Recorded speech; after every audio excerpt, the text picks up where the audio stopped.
on your back, who's right, them or you? Who gets the honor of deciding? And sometimes I wonder how far we need to walk to understand that the danger isn't stepping into a new pair of shoes. It's thinking you need to walk the same path, down the same street, in the same pair of shoes you've had on your entire life. Strange, right? Peculiar, according to previous cognitive mappings, but maybe they're crazy is your oxygen. Maybe crazy is pure. It's desirable. It's been the goal all along. And well, where I thought I dedicated my life to its pursuit, I see how wrong I was. To think something new could emerge. No, not without the death of the old. Not without that caricature of myself slipping away. Not without that ship taking everything, every last thing. I want roots ripped from the ground. I want new heroes and new villains, new street signs telling of new roads. New tears from eyes stimulated by that which I've never seen. The increased rhythm of a new heartbeat in anticipation of all that lies ahead. New beginnings, maybe for a minute, or maybe forever. I'll let you know once I learn to die.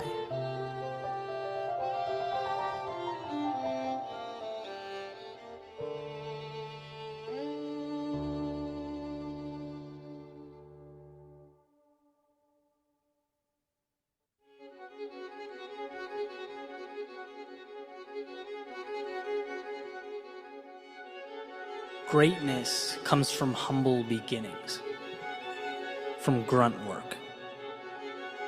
It means you're the least important person in the room until you change that with results.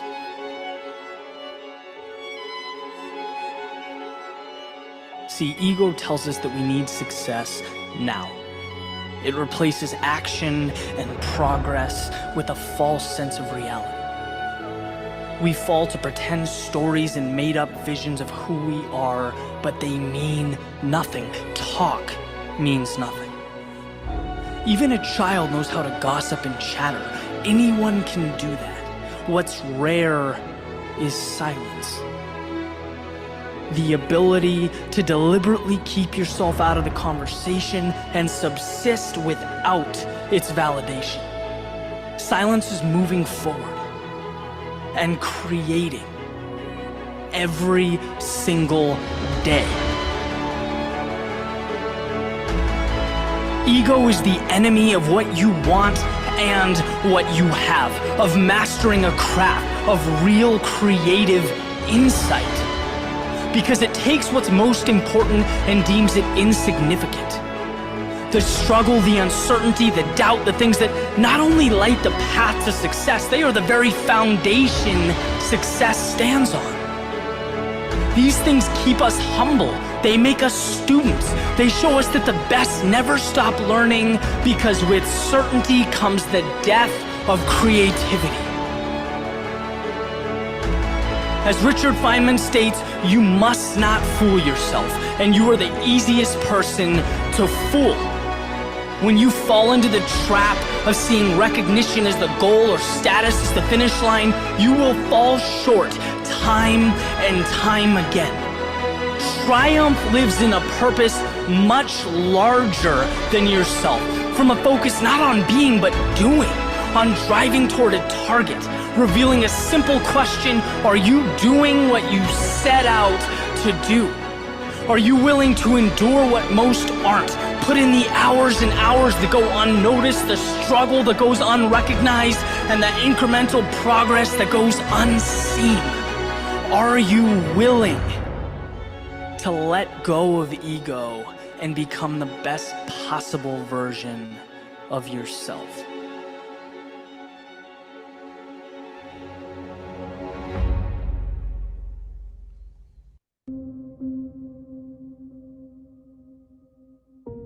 Failure, by definition, a lack of success.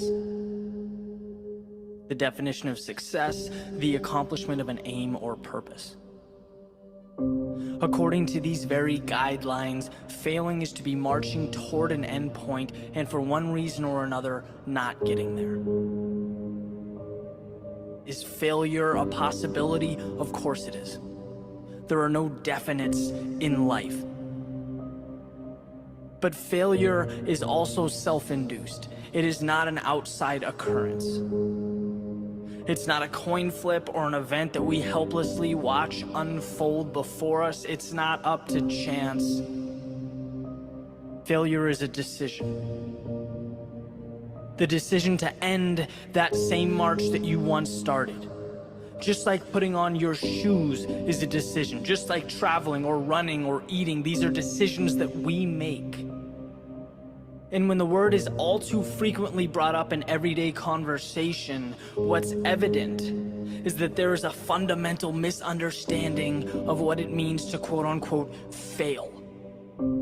It's spoken about as though it's something that's projected onto us, as though failure is an illness or catastrophic event, something that emerges and subdues its victims.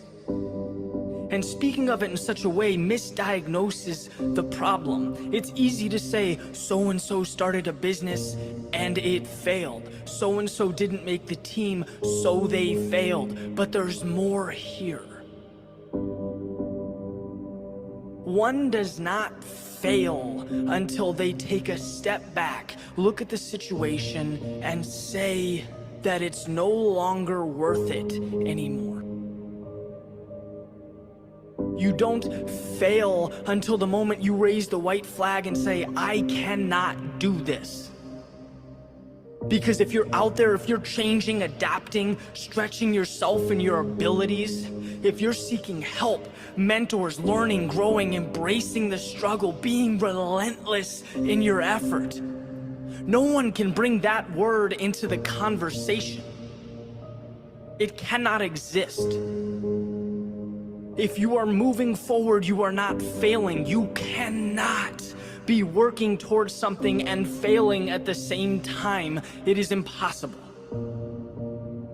You can have your ups and downs. No one will refute that. You can get knocked on your ass, have moments of fear and doubt, but that is growth, not failure. Growth is taking the uncomfortable and adapting to it, overcoming the obstacles that inevitably get in your way. Failure, on the other hand, is deciding that growth is no longer worth the sweat. Because I'll tell you what, there's always a way to win, and I truly believe that. Sometimes the cost is extreme, sometimes the price is more than everyone around you is willing to pay, but that's a conversation that you need to have with yourself. Just know that if you want it, somewhere there exists a solution, and knowing that is the beginning of greatness. It is the start of success. And as for that question, what if I fail? Here's some insight. That thought is wasted time and it is wasted energy, because as far as your goals go, you pull the strings. You are the writer, you are the director, and you are the actor. Failure only occurs when you write it into your script, when you choose it for an ending. And it is one ending, one of many. It is one approach of many. Once you've started that march towards what's important to you, do not let failure be the choice that you make. Choose growth. Choose the adventure. Choose the long way home. Victory over defeat, the uphill climb over regret. Choose to move forward when most wouldn't. It's the decision you'll always be thankful you made.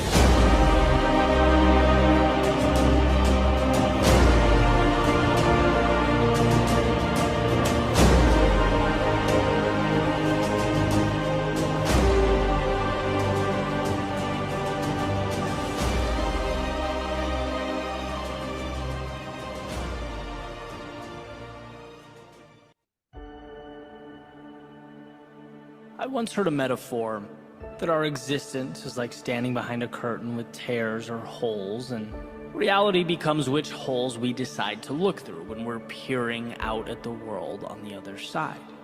What do we want to see? And this message, well, it's for whoever out there feels like giving up or folding their hand. Whoever's been waiting for things to change but only sees the clock moving forward, this is a reminder that the very thing you need is on the other side of that curtain. And you don't need to change who you are. You just need to position yourself to see it. Because it's there and you're ready. When life hurts, we might have every reason to be in pain, to feel lost or confused, but I always find it to be a beautiful reminder that we also have every reason to seek out from that pain something we've never been before. Why is it that our greatest accomplishments come when our backs are to the wall? Our greatest acquisitions after losing something dear to us? Why is it that we find ourselves and our way only after being lost? I've never heard someone say, "Thank God I never changed or left or tried something new." No, it's thank God the adversity forced upon me the courage to evolve into something more. Pain is to our potential what water is to a seed. It's the beginning of everything, unshackling, opening the gate, and making us realize we were sitting on the answers. That adversity doesn't stop you, it makes you stronger. That the down times lift you up. That when you lose yourself, you find a part of you that can now become the bridge to your future. See, I understand that things are difficult and challenging. I understand they're not easy, and I'm not asking you to pretend it's not happening or ignore it or close your eyes. I'm asking you to find, amidst all of this, that one thing that will get you to tomorrow. I'm asking you to find the courage to say, yes, this hurts. Yes, I'm stretched thinner than I've ever been, but I'm still going to find a way. I'm still going to make it happen.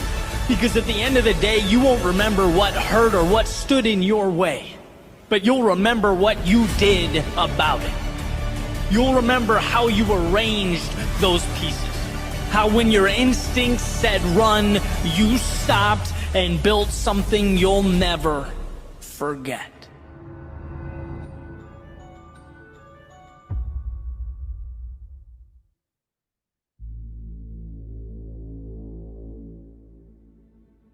I often ask myself, what differentiates those who wish for better outcomes and those who do something about it? What separates the dreaming from the progress and the wishing from the reality? Sure, life is complex. There are a lot of moving parts to understand.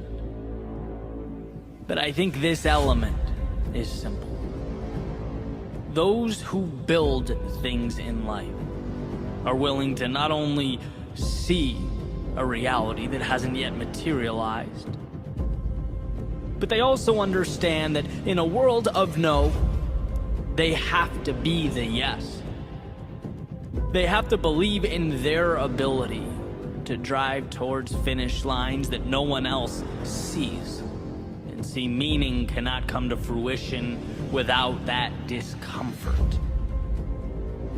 Or as Nietzsche put it, one must still have chaos in oneself to be able to give birth to a dancing star, and that's just it. Most people see what is, most people conform, they do not create.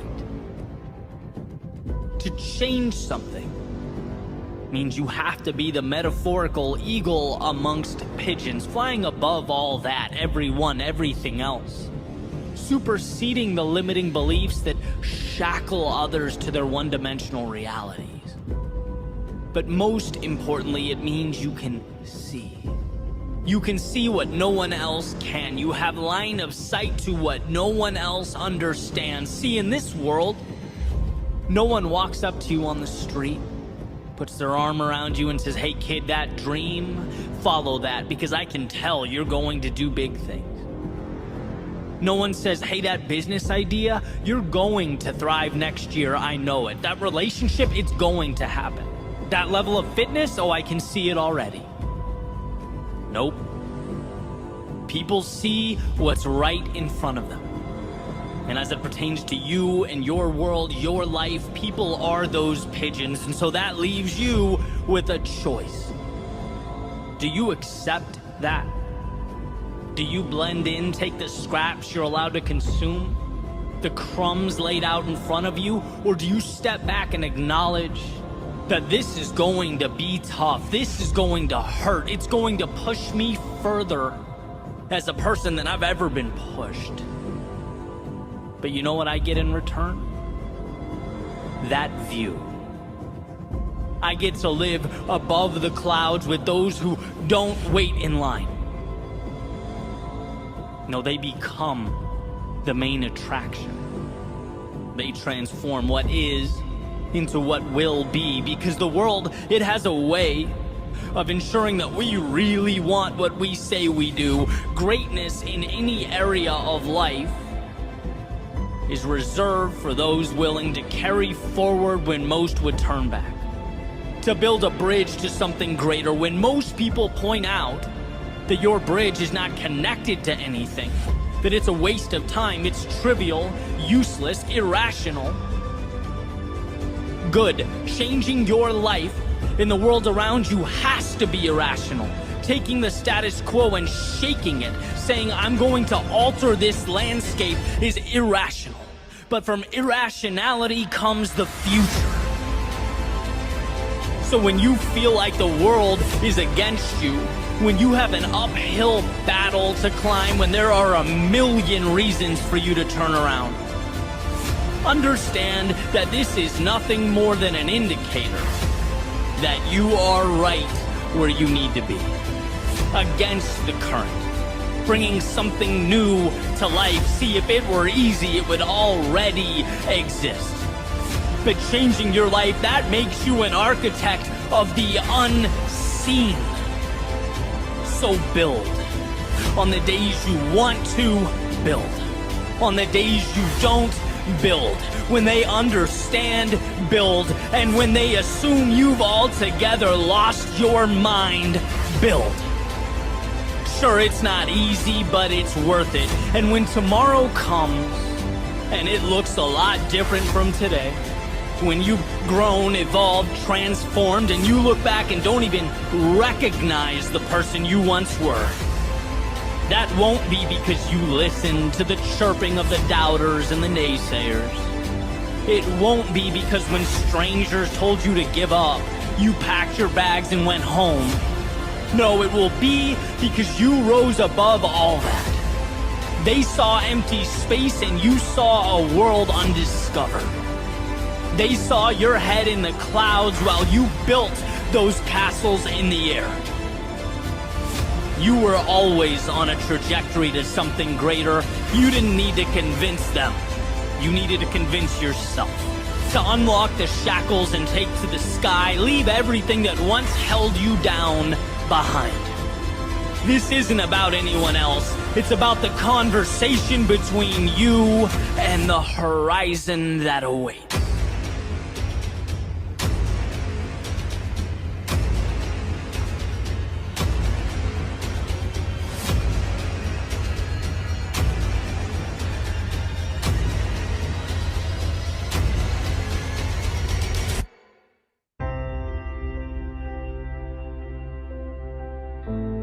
There have been times in my life when I've been down. I've been out, I've been afraid. I've looked up at the road ahead and been completely unsure. And I can say firsthand, when you're going through a situation like this, that it essentially consumes you, right? It's all you see, it's all you think about, to the point where the good stuff, the opportunity all around you, it becomes transparent. You see right through it. It's the negative, it's misfortune for a period of time that becomes your narrative, becomes the story. What if this is forever? What if I'm not as good as I want to be or as they are? What if things don't work out? Never mind the fact that you've been here before and you've battled back. Never mind how far you've come. No, that takes a back seat to the discomfort that we feel right now, and that's the irrationality of the human mind we forget. We forget that the lows create the highs. That temporary isn't forever, that you can't stand with any type of authority if you've never before fallen. Accomplishing anything is never just walking up and reaching a goal. It's about getting back up over and over again. Taking the bad breaks in stride and seeing the losses for what they are, necessary. What if I told you that the difficult times weren't just manageable, they were what you needed? Those moments when you felt helpless were a bridge to something better. A demonstration of just how capable you are and how strong you can be. Feeling lost, feeling defeated, sure, it's unsettling. But it's also a reminder that you are exactly where you need to be. In one form or another, your struggle becomes your answer. Life isn't always calm seas and sunny skies, but if you let it, it will teach you to weather any storm to come out on top. Never lose sight of the opportunity, it's there. Hiding behind the struggle, immersed in the ups and downs, and when you know that you will not let yourself stay down, that you'll get up. Struggle becomes a building block, not a weight around the ankles. With each stumble, you become taller. With each misstep, you step forward. The problem will never be tough times. It will be refusing to find that next level for fear of their materialization. Regret is a choice. And for those who refuse to stay down, it will be a choice that they'll never know.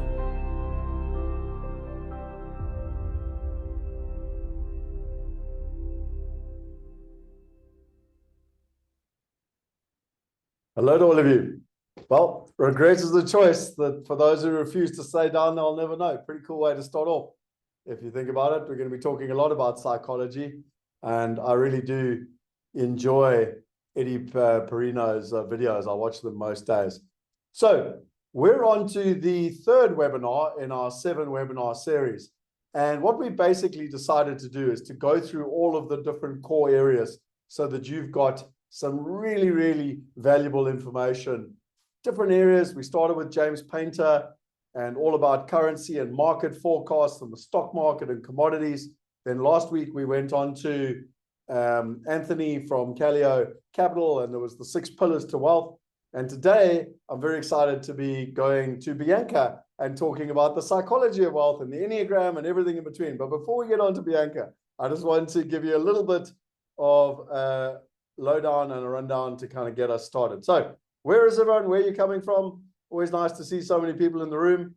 And I want to kind of just get a sense of where everyone's at.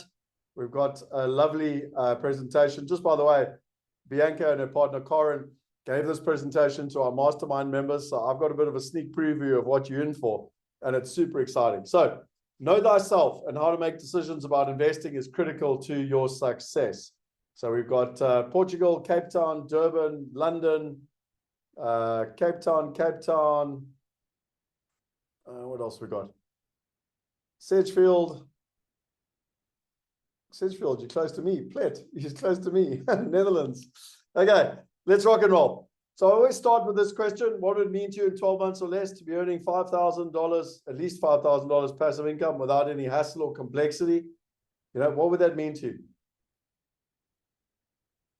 And secondly, how would you like a system which will help you get there 5 times quicker, simpler, and safer? And I like to work with these two people. Jordan, a high net worth 55-year-old, worked very hard in his life, wants to build a portfolio to ensure his wealth is preserved. And what he was looking for was to build a globally diversified passive income of at least $5,000, $10,000, or even $25,000, simply and safely. He wanted to diversify his investments between countries, currencies, and assets. He wanted to use his limited time to get effective results with predictability.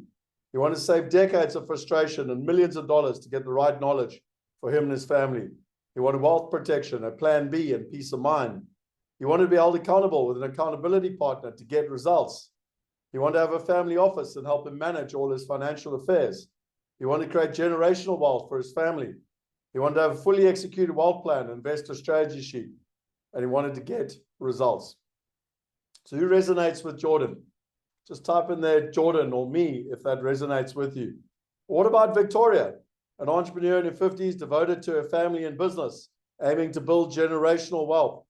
Despite a packed schedule, she seeks a streamlined investment strategy that empowers her to make wise decisions, aligns with her goals, and frees up her time for her grandchildren and daughters.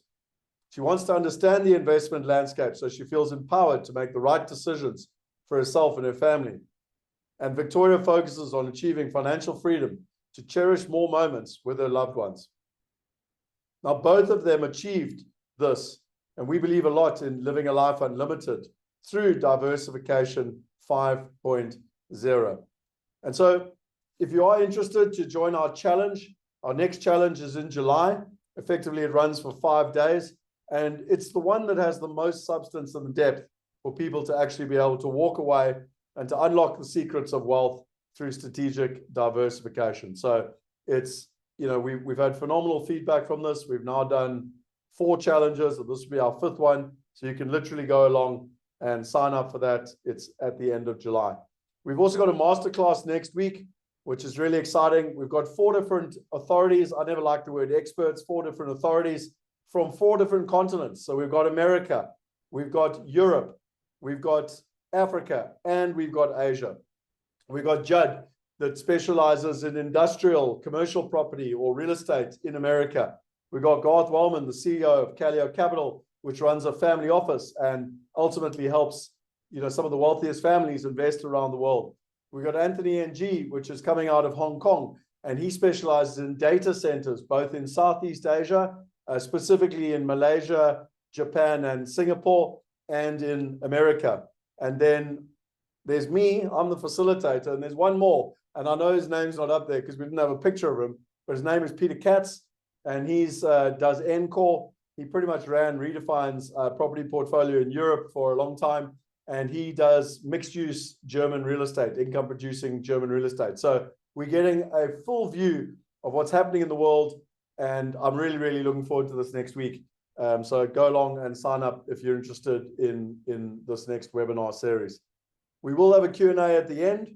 If you're confused on your next steps, remember always you can go to wealthuniversity.org/next. So Shane's very kindly, with Alex, built this to make your life really easy in terms of the next steps. And I always say to people, when you're investing, there's only 2 simple things that you need. You need the right information and you need the right partners. And so tonight is going to be all about the right information. And I'll be honest with you, I only found out about the Enneagram test in May last year, and I was shocked. I've done a lot of personality profiling, and I was shocked at the depth, and I was shocked at how accurate it was in terms of myself, some of my childhood wounding, and I don't want to take away from Bianca, but I just thought to myself, wow, this is absolutely incredible. And then we actually did a wealth weekend in March where our mastermind members went away for a weekend. We were in Stellenbosch and Franschhoek, and we were sitting with the Callio family office, their partner Anthony, who did the presentation last week, and he was telling us about what Karen and Bianca do as part of Callio Consulting, and the whole Enneagram, and how, you know, your personality is so important in terms of marrying that together with your wealth and partners and everything in between. And I was just fascinated. And I was like, well, hang on. If that's being offered to the family office members, then we want to be able to offer that to our mastermind members. And I'm truly, truly excited that for our mastermind members, and Karen and Bianca have agreed to kind of, give you guys a sense of what is happening both in this webinar and one later next month. And I'm really, really excited for Bianca to go into this in more detail. But what we're doing at a mastermind level is we're also building a journey. So over the next 3 months, we literally are going to be going deep in this. Everyone's getting their own Enneagram report, personalization, and then we're going to be building. So tonight is the top of the iceberg. There's a huge amount of substance below the iceberg for the mastermind members. And then we're building towards our wealth weekend. And this is going to be a weekend which is back in the cradle of mankind. So just for the record, the cradle of mankind is the oldest place of human civilization in the world. We're going to be staying in a boutique hotel in a nature reserve. There's lots of wild beasts where we can go on game drives, and that's for the international people. The South Africans call them, I don't think they call them wild beasts. There's going to be a Josie tour, and we're also going to ideally look at the cradle of humankind. I'm a rugby fan, so that day on the Saturday, there's actually a ticket to the Springboks versus the All Blacks at Ellis Park, which is quite an amazing cultural experience. There's going to be amazing dinners and lunches.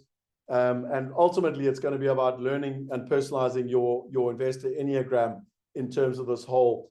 It'll be building relationships within all the mastermind members, and the dates are the 28th of August to the 1st of September. So we'll arrive on the Wednesday. We've got 2 full work sessions on the Thursday and the Friday, and then Saturday will be a social day. And again, Corin and Bianca are about to jump into it. They work together as a team. So tonight you are very, very lucky to have both of them here. Corin unfortunately has flu, so we'll be hearing less from Corin, although she is here to answer questions and help in the chat box. And Bianca I'm very, very excited. Bianca actually did my assessment with me, so I'm really excited for her to share with all of you, what is this all about? What is the Enneagram of Wealth all about? And a reminder that if this is something really interesting to you, then, at the end, we'll tell you how potentially you can apply to be part of the mastermind, and ultimately you can go deeper with us on this journey over the next 3 or 4 months. But, for me, Bianca, it's with a huge amount of excitement that I want to hand over to you. I'll stop sharing my screen and you take over. And, I will just say one thing. The more I've got to know about the Enneagram, the more it's kind of excited me and the depth and substance. And I know you're about to share that. And tonight we're not going to go into it, but we will at some stage. My dream has always been smart investing. Like, we got smartphones, we got smart watches, we got smart laptops, smart fridges, smart TVs, everything. And in simple terms, I've always dreamed about having a personality profile that could really in depth know who you were, and then marry it together with helping you make smart investments. It's kind of common sense for me. Think of it like Tinder, Tinder for investing. But the point being is that what Bianca's about to share with you is a level of depth to understanding yourself as an individual that would then make you and help you make much better decisions about yourself. But it takes knowing yourself to get going. And so I just really want to hand over to Bianca, and I do want people to just please understand one thing, that in the next hour, maybe hour and a half, there's absolutely no ways that Bianca can do this justice in terms of the depth of substance below the iceberg, if you want to call it that. And I don't mean any disrespect to you, Bianca. It's because I've been trying to do this for a year. I bought big books and everything, and I'm like, the more I learn, the less I know. But it is super exciting, and I'm really excited for you to share it with everyone. Thank you very much, Scott. It's a real pleasure to be here, and what a great platform, and hoping to get to meet all of you at some point. So as Scott said, he's given us a little bit of an introduction, what we do at Calio Capital. As he mentioned, I work very closely with Karen. I'm not actually sure Karen is even in here this evening. She is not feeling well at all, so I think it might just be me. But regardless, you're in fairly good hands. So as Scott alluded to, we are here tonight to talk about the psychology of money. We can't really talk about the psychology of money without first understanding our own relationship with money. What does money represent to us? What do we as individuals imagine that it can buy? Is that freedom? Is it independence?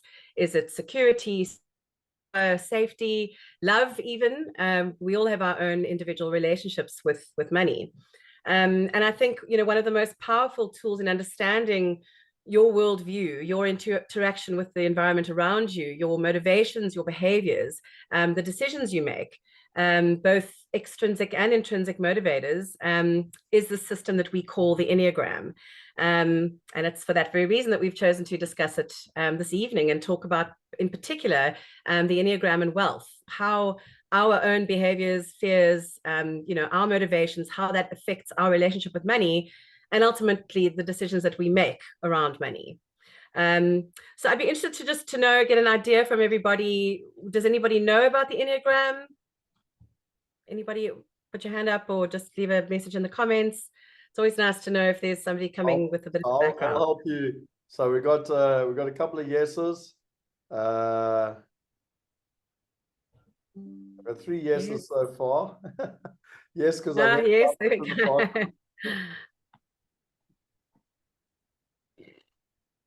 I see some of our return.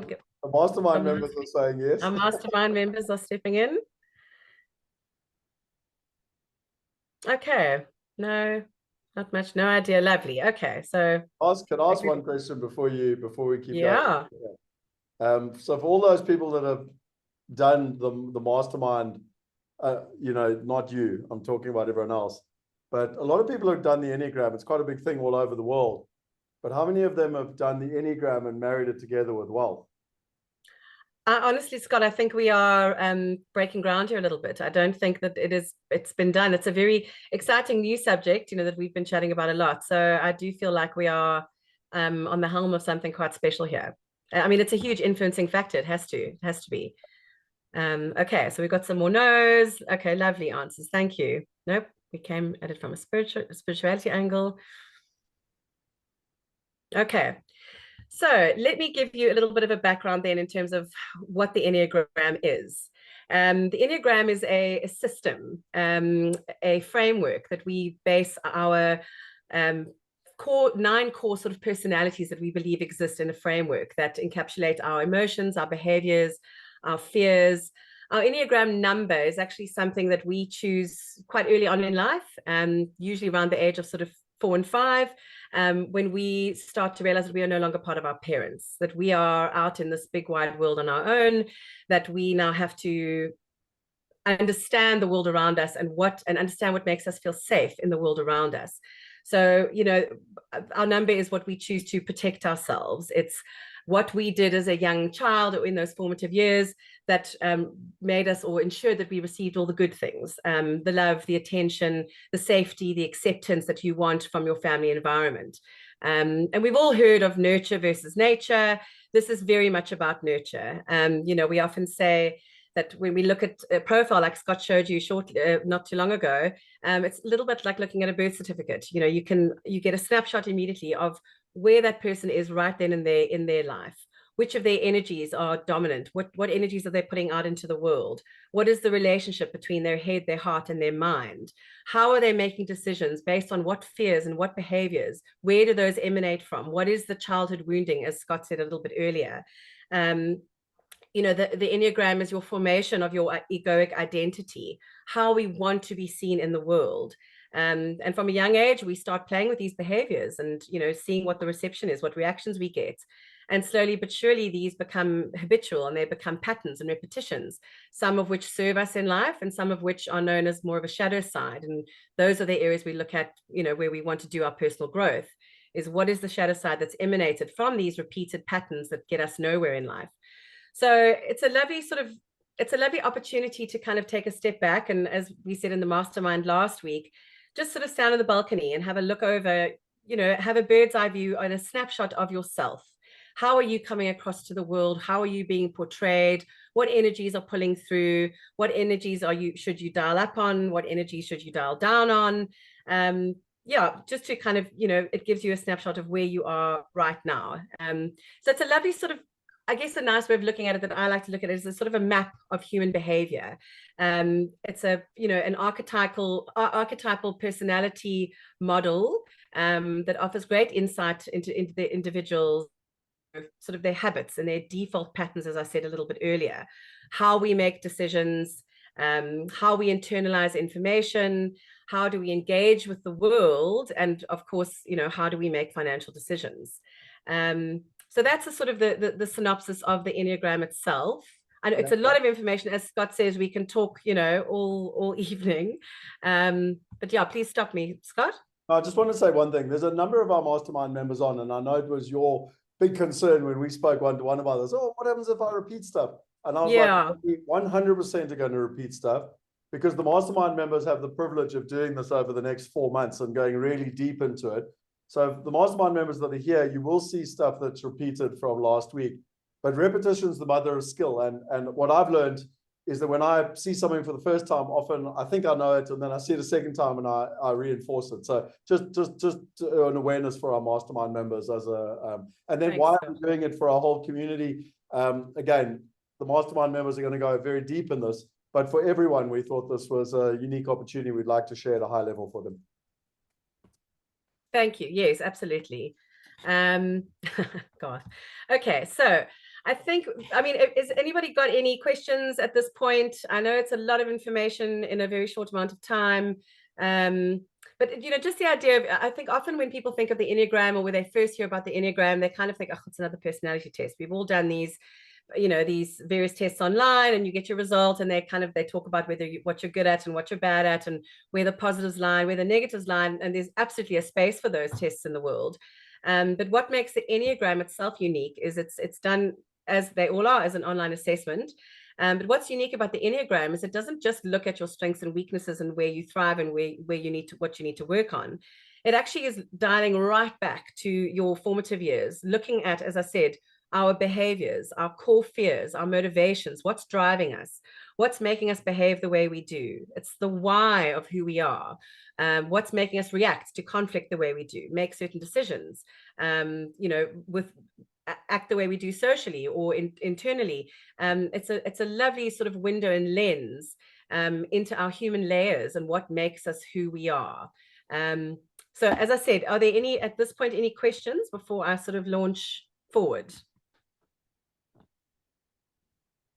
My suggestion is, Bianca, because there's lots of people online, is why don't you run, get your momentum, and then we'll come back to Q&A. Otherwise, we might bounce around the whole evening. No problem. All right, let me get to it. Give me 1 second.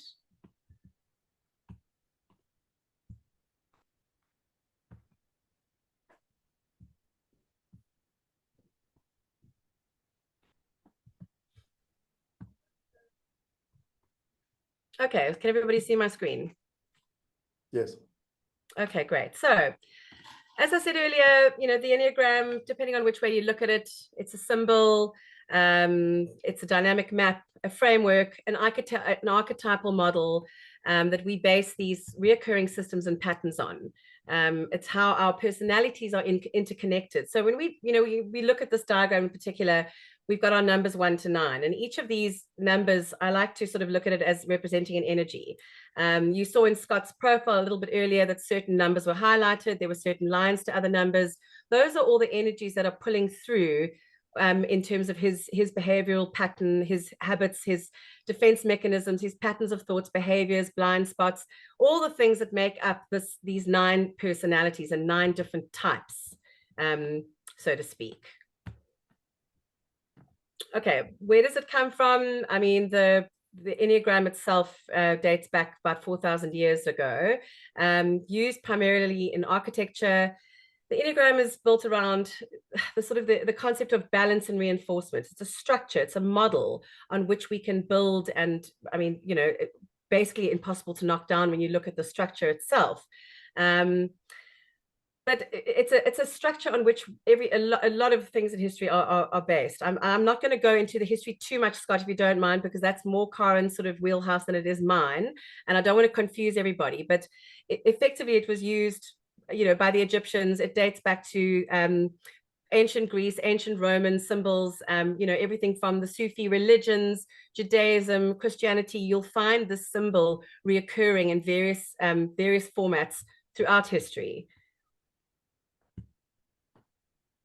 So there we have the Enneagram system. You can see the 9 different points and the lines that connect all the different points of the Enneagram. So we like to sort of say to people, you know, we all have all 9 types in us. Again, it's about which energies we're drawing through. How are you presenting yourself to the world based on these energies within you? Okay, and this is just a little bit of sort of what it predates, going back 800 BCE, 450. You know, it goes way back in the history itself. The idea of the Enneagram, you know, a lot of people look at these personality assessments and tests, and they think it's something that boxes you in. The Enneagram is the opposite of that. It's an open systems perspective. It does not box you in. It actually shows you where there is room for exponential growth. It's, you know, the whole idea is to break down all of those caged in beliefs, those idealizations, those recurring patterns of self-image, your worldview, what narrative you keep putting out into the world, your blind spots, where your growth needs to happen, what you're not seeing, and what is pulling through that perhaps you're not aware of, your vulnerabilities in life, your defense mechanisms. All of these things are what make up our cage in life, effectively. And by knowing your Enneagram number and understanding what the Enneagram means, it opens the cage to everything. It throws open the door for you to be able to, I mean, experience incredible growth when you look at the different lines and the numbers on the Enneagram, what you're able to utilize, how you're able to utilize them. It really is an amazing system that breaks down those barriers of old patterns and conditions. The current version of ourselves, let's give you a minute to read that.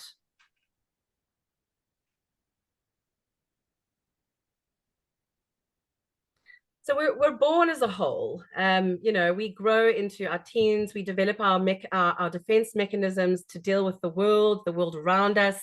We have to put up these walls and these barriers and these defense mechanisms to make ourselves feel safe in the world. So the Enneagram is the strategy that we use to deal with the world and to find our place in it, to find our safe space. And these strategies, as I said earlier, save us as children. But in our mid sort of 20s and 30s, they can often work against us. And the thing that saved us can sometimes become the thing that destroys us. As we kind of dig really deep down and try and find ourselves and understand who we are, build that self-awareness, you really kind of start to grapple with your blind spots and your strengths and your weaknesses and the energies that are coming out. So it's kind of how to get out of your own way, to break down those barriers that you've been unconsciously carrying around since your formative years.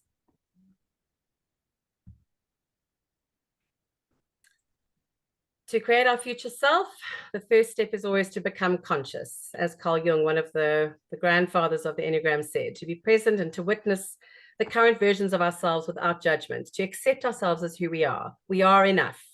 To understand and have self-awareness around our behaviors, why we are the way we are, why we behave the way we do, and to not see it as a good or a bad quality, to see it as who we are right now, and where do we want to go with that. It's looking at the what next. What do we do with the information we have based on your Enneagram assessment, and where to from here? You know, all of these things are very much on the growth lines and personal growth aspect, which is obviously something we're going to go into much deeper detail on the Wealth Weekend itself.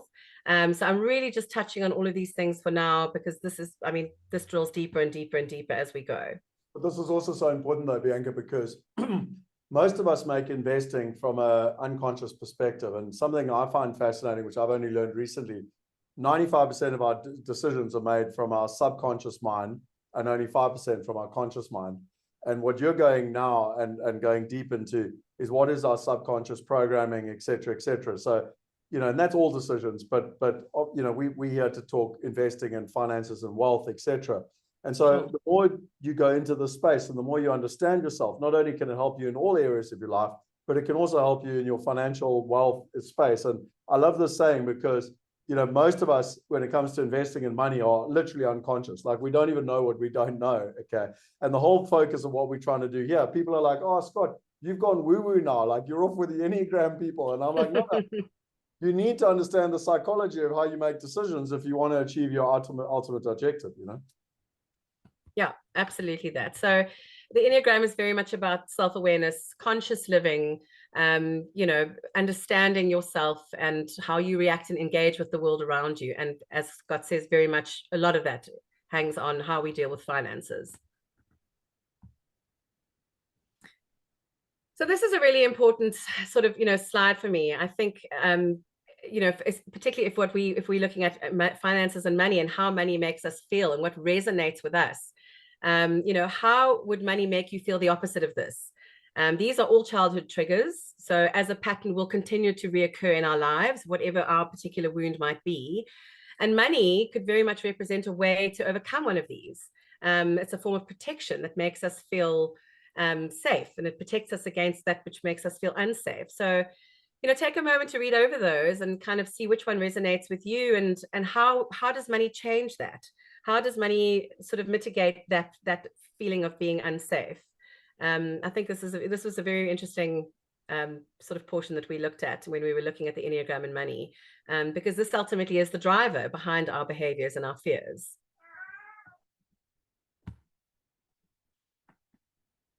Another just little food for thought. And the Enneagram, this is the thing. I mean, it's such a deep system. And it's intrinsically so deep in us as human beings. While it is just a snapshot of who we are, I mean, there's so many things that play a role, you know, in terms of us as human beings, and certainly into our adult years, the people who we become and how we interact. But so much of that is based on our upbringings, on, as Scott said earlier, our childhood wounds. What made us feel unsafe, and what did we do in order to make ourselves feel safe? And I mean, that really is just the tip of the iceberg. Your behavior, which is driven by your personality, which is influenced by your defense mechanisms in life. What motivates those defenses? What made you feel that you needed to make yourself safe? What fear or anxiety drove you to make yourself behave in a certain way, or repeat a certain pattern, or create a certain habitual behavior that gave you what you needed in life in order to feel the safety you were looking for? Our Enneagram wheel. So I'll talk a little bit later about the test and integrative 9 and who we work through in terms of the technology, but I think we'll just chat about that at the end of the presentation. So our 9 different types I'm going to go into in a little bit, but I just want to look at the different motivations and see if there are any of these that you resonate with. You know, the Enneagram is not the who we are, but it's the why. What is our core motivation that developed out of a core fear?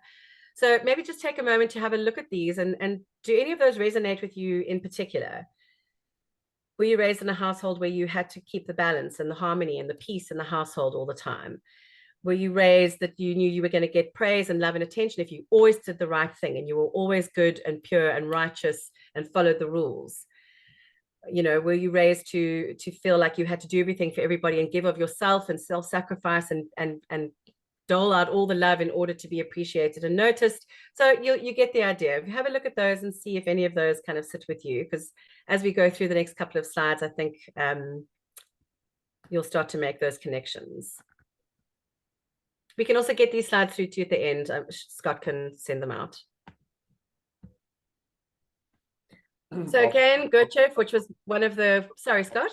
I'll put them on the Wealth Hacker group for people. Okay, wonderful. If you're not part of the Wealth Hacker group, join the Wealth Hacker group. Great, thank you. So Goethe, again, one of the grandfathers of the Enneagram. Take a moment to read that. We cannot be free without self-understanding. We will always remain a slave to himself.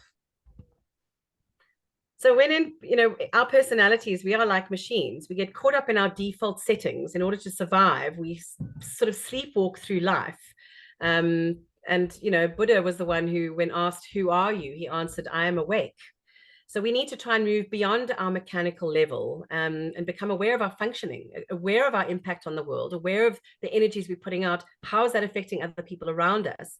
and not just on a personal level. I mean, this, the Enneagram is so widely used throughout commerce, throughout commercial businesses, within teams, to knit teams together, to create this level of understanding and compassion and self-awareness for teams to work together. So it's this function, this understanding of this machine that gives us such great perspective in life and into ourselves. If ego is sort of the microchip of that machine, its only job is to protect the ego's self-image, and we need to try and break through from that and take a step back and look at ourselves, which is similar to what Scott's paper was, his report. Have a snapshot of ourselves, where we are right now. Are we free? Do we have that self-knowledge? Do we have that understanding, that awareness of ourselves, or are we just sleepwalking through life?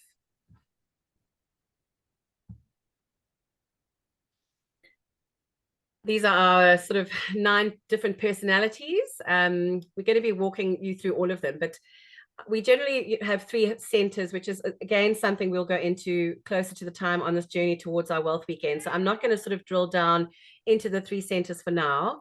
We'll just look at an overview of the numbers themselves. So I'm going to put a slide up next that'll give you a description. I'll talk you through it, but have a read through and, again, see what, if anything, resonates with you. We have our ones who seek a perfect world. They are all about doing what is right, what is good, seeking to improve themselves and everyone around them. Our Enneagram 2s, who are there to meet the needs of others, there to give of themselves, to be of service, often self-forgetting themselves. Our Enneagram 3s, always a goal to achieve, very specific, very successful in life. They work hard to get the admiration and the respect of other people. Our 4s are often our very, very, can be our deeply creative people. They long for deep connections with others, and they are very expressive of their own feelings and thoughts and ideas. Our 5s, thirst for information, as it says there. These are our researchers. These are the guys that will read the manual to the new phone that they receive. They will read the insert in the medicine package. They want to know everything. Their safety is knowing that they have all the information that they need to keep them safe. Our 6s, prone to worry.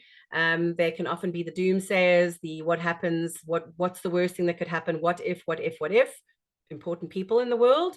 But those are our cautious 6s. Our 7s are our wild free spirits of the Enneagram, crave stimulation, battle to stay in the moment, always avoiding pain or anything serious, love thinking about the future, great thinkers and enthusiasts and visionaries. Our 8s, Scott Picken is our one of our many 8s, I'm sure, on the panel, and they pursue the truth. They are all about fairness and justice, very, very much about not beating around the bush, straightforward. They want to make things happen, and they want things to happen effectively and efficiently and now. And then our 9s, as I said, seek harmony. They very much seek peace. They are conflict averse. So these are our 9 sort of descriptions of the 9 different personality types that you'll find on the Enneagram itself. And just to remember, this is not the what of who you are, but the how you operate, your operating system, your strategy, your machine in life. Sorry, Scott. I was going to say, we had a meeting today with Garth Wellman and me. We're both 8, and it was like, you could just imagine. Yeah. Well, so Scott's saying that because Garth, who is our CEO, IMD, is also an 8. So to have 2 8s in one meeting room together is an interesting one. Both very, very strong personalities. So let's unravel a little bit further as we go. So our intuitive edge, what makes us who we are? We all have this mask, we all have this persona that we put out into the world, but what is actually going on inside? What is driving our persona, our mask, our energy that we are putting out there? Looking down the road, where are you? And may you be there. Where you are, may you be there. So diving into our Enneagrams, our Enneagram 1. As I talk you through these slides, I'd like you to just really try and see what of these various aspects resonates with you. Which of these energies do you think you're pulling through at the moment? Ideally, what we'd love is for everybody to be able to do their Enneagram assessment. We'll again talk you through this at the end of the presentation, because it really is so fascinating and so beneficial, I think, going forward as we journey towards our Wealth Weekend. To sit through the next couple of webinars about the Enneagram, equipped with the knowledge of sort of where you resonate and where you lie and how you feel you fit into the Enneagram wheel. So I'm going to take you through this. As I said, our ones are known as our strict perfectionists. So they will do the right thing. It gets done perfectly the first time.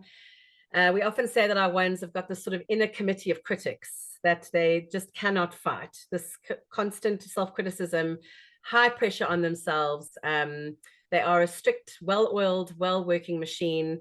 They are very self-critical, relish in self-control, and their mantra being, I must be perfect, I must not make mistakes. Order, structure, control. So you could see how that kind of a mindset influences a certain sort of investment behavior or financial decision. Looking at what would be the right thing to do, what is the safe thing to do.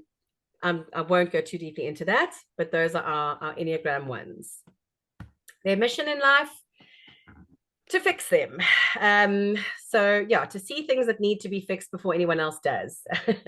They are going to be the people that will tell you that your font is different at the first line to it is on the last slide of your presentation. They are the people that will just do it themselves because it's easier to do themselves because it gets done right the first time, and then they know it's done and it's right. So our ones really do, their mission is to fix things, to correct things, and to strive for that perfection.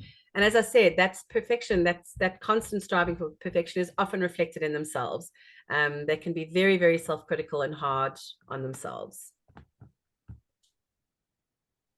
Intuitive edge, what they will pick up, flaws, faults, imperfections, and they can be quite judgy, our ones. The age-old argument about the toilet paper and which way it should hang. I don't know who has an opinion on that, but our ones will surely have an opinion as to which way the toilet paper should hang. Paper forward or paper behind.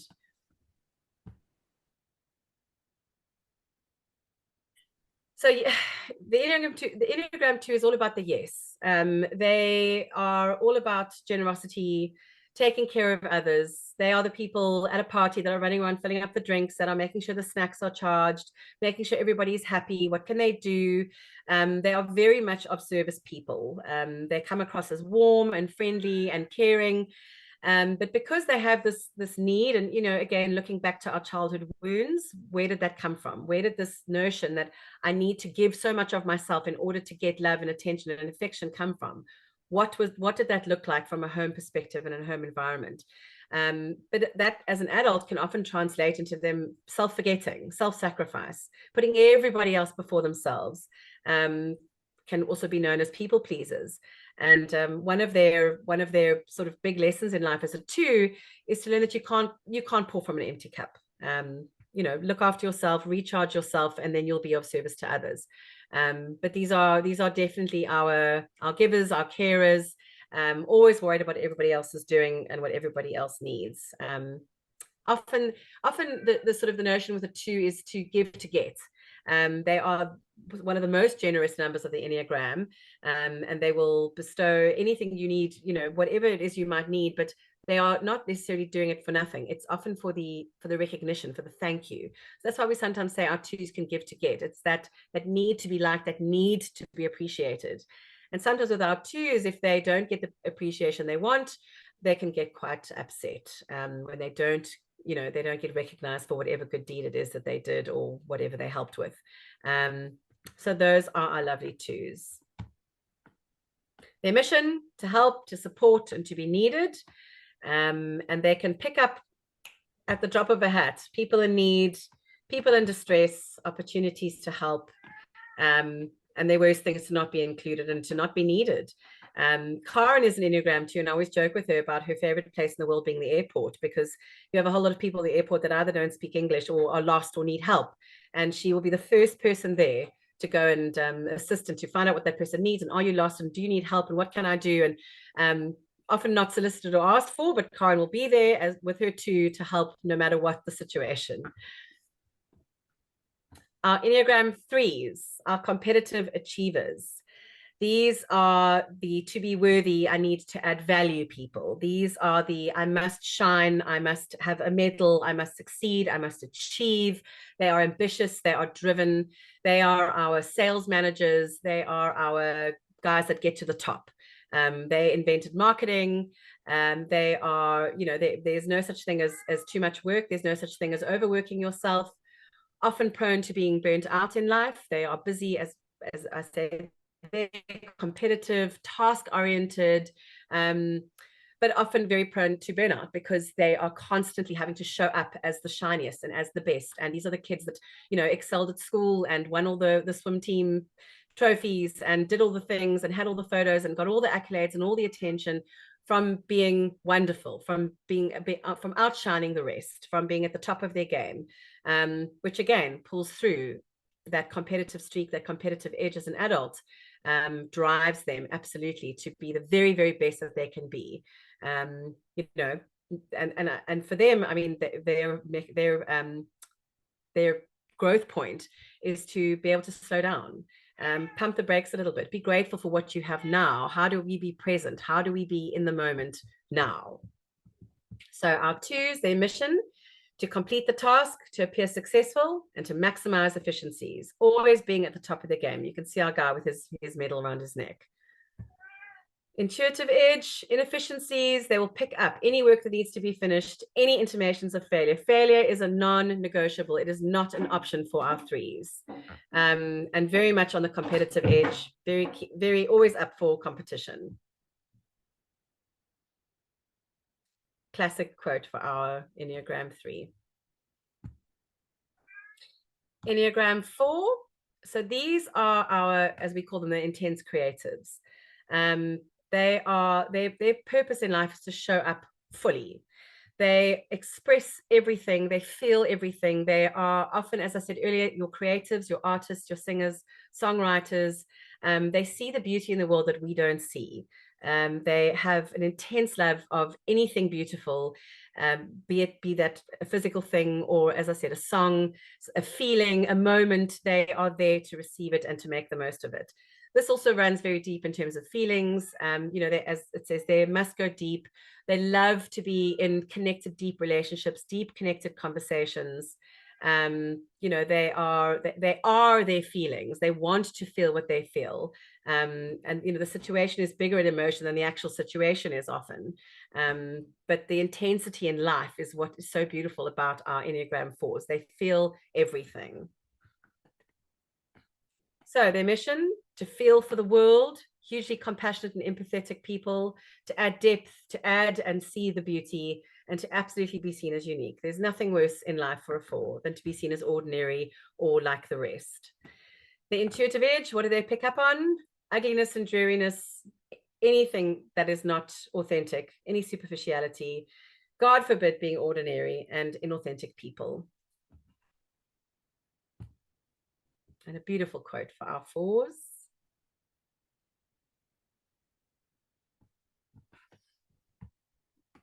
Okay, our Enneagram 5. So as I said earlier, these are the researchers. These are our numbers that need to understand everything. They need to understand the problem. Who are these people? How did this happen? How did I experience it? What does it mean?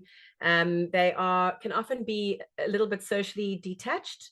We often talk about the 5s as having a social battery and being very aware of their social battery and their energy and their energy levels and how much energy they have in them, for further socializing. Often our 5s will withdraw to recharge that battery, and you'll see them going underground and going and immersing themselves in a book or in a podcast and literally withdrawing from public and from the social life for a little bit to be able to recharge and just start from scratch again in terms of their battery reserves. They are big researchers, so they will, as I said earlier, they will read the package insert for the medicines. They will read the user manual for any and all technology. They will assimilate information from anywhere they can. Newspapers, online apps, news stations, wherever they can, they are taking in information, and they can store this information, our fives. They are incredible in terms of storing information and being able to whip that information out as and when they want. These are the guys you want at your quiz nights. They can often be seen as loners, but they are usually highly cerebral people, and they can drown in the depths of these feelings and these thoughts, but they often need to just, as I said, plug out to be able to recharge, to be able to re-enter the world again. So very big on conserving resources and energy, very big on understanding the world around them, reading, thinking, analyzing, solving, and understanding the world and the space that they're in order to feel safe. Their mission: to think for the world, to understand the world, to take in all the information and to understand it, and to always have the answer, to never be caught without the information they need. Intuitive edge: what did they pick up on? Not knowing, data that needs to be connected, and being seen. Because these are sometimes our less social types, and they spend a lot of time reading and pouring through and within their own heads and understanding the world around them, they can sometimes wilt into the background. So again, their growth lines is being able to conserve their energy efficiently, that they can then connect with the world, find conversations. You'll often find fives will tap out of conversations that they don't find will interest them, or are not high level enough for them. So it's being able to learn to just shoot the breeze and have a little, have a less cerebral conversation, to not necessarily always feed your own mind, so to speak. Our dear old, I forgot the name of the TV show now, but yeah, this is a classic 5 comment. Love is in the air. Nope, wrong. Nitrogen, oxygen, carbon dioxide are in the air. So this is your 5, straight to the point. They know this is the answer. They've researched it. They've done the background checks, and actually incorrect. This is the correct answer. Our Enneagram 6 are loyal skeptics, very alert, very awake. They are the ones that are the most prepared. They have the first aid bag in their car. They have thought about what could go wrong. They have anticipated any problems that can come up. Very, very, very loyal people, but can also often be anxious, cautious, very alert, not always that trusting. And their whole mantra in life is to be responsible, to stay vigilant, to be responsible, always proceed with caution, and how can we prevent the worst thing from happening. So again, they're making themselves feel safe, or making themselves feel grounded, that they have what they need, that they are prepared, and that they know that whatever situation may arise, they're ready for it. Their mission, our type 6s, to keep things safe, to identify any danger that might lie ahead, and to be faithful and loyal in their relationships. Intuitive edge: they can pick up danger, betrayal, bad authority, which is a pet hate of the 6s, and hidden agendas. They are sometimes more anxious of the types, and they will with great ease jump to the worst possible conclusion in a situation. Our Enneagram 7s are enthusiastic visionaries. So these are the no limits guys. These are the idea people. These are the living for the here, living for the now. What are we doing? What's exciting? What's happening next? As the slide says, they're optimistic, fun-loving, spontaneous. They can be restless. When they're in their darker side, they can be a bit discombobulated, and they can be restless and constantly sort of shifting and looking for the next best shiny fun thing, and this all comes from their avoidance of pain. Our 7s don't like to face pain. They don't like conflict. They don't want to sit in any sort of dwell on bad feelings. It's always about looking outward, looking at what's next. How can we sort of not think about anything that's going on around us and just do the fun thing and reframe. So that is our 7. Always on the move, always on the go. Fantastic people to have on a creative team. They have all the ideas, not always the implementation. That's where we need our 8s and our 3s to drive our 7s forward. But our 7s really are the sort of the fun-loving, big ideas people, always have a positive outlook, must have freedom, but sometimes need to be managed a little bit. So their mission: to entertain, to alleviate pain, to add vision, to distract. And the intuitive edge, nothing worse than a bored 7. Avoid all pain, suffering, anything that doesn't feel good, nearsightedness and restrictions. And they're always about the new, the next, the shiny. What is happening? What am I missing out on? The 7s invented FOMO. And our 7 quote: it would be very boring without the 7s.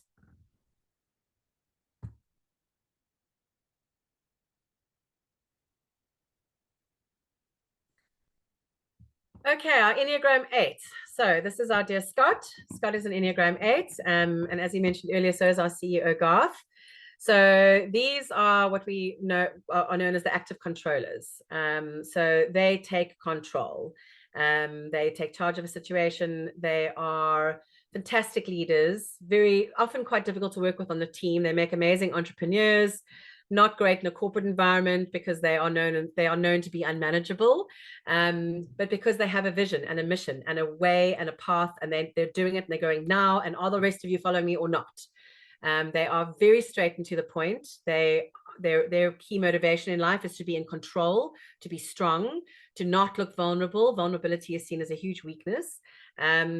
And with all of this power and magnetism and everything else of the 8s, we also call them, they're also known as the marshmallow wrapped in barbed wire. There's this very kind of strong exterior that comes out and intimidating, and a lot of people are a little bit scared of 8s when you first meet them, but actually deep down inside are the puppy loving, children loving little marshmallows that are actually quite soft and lovely. But these our 8s are, they're very much about influence, about taking charge of situations, and results driven. You can see there, and as I said, I'm not going to venture into the centers today, but you can see there the 8 sits in our action center. So something we'll touch on a little bit later down the line on our journey. But this 8 is very much about action, getting things done, being strong, being in control, driving things forward and making sure things happen. The mission of the 8s: to bring about justice, to expose the truth, remain strong and be self-sufficient. So our 8s you often see in lawyers. They are often the people that are fighting for the underdog. They are all about fairness. Don't ever betray or lie to an 8, especially if you've got their trust. They will smell you from a mile away. Intuitive edge, again, they'll pick it up: phoniness, lies, injustice, vulnerability. They are very much about doing the right thing and doing right by those that they see as weaker than themselves.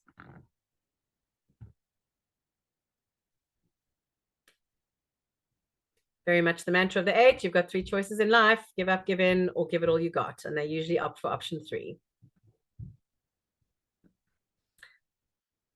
Our Enneagram 9, our adaptive peacemaker. So these are our peacekeeping, harmonious, conflict avoidance people. Their mission in life is to always keep the balance no matter what. They're also one of the most powerful types of the Enneagram.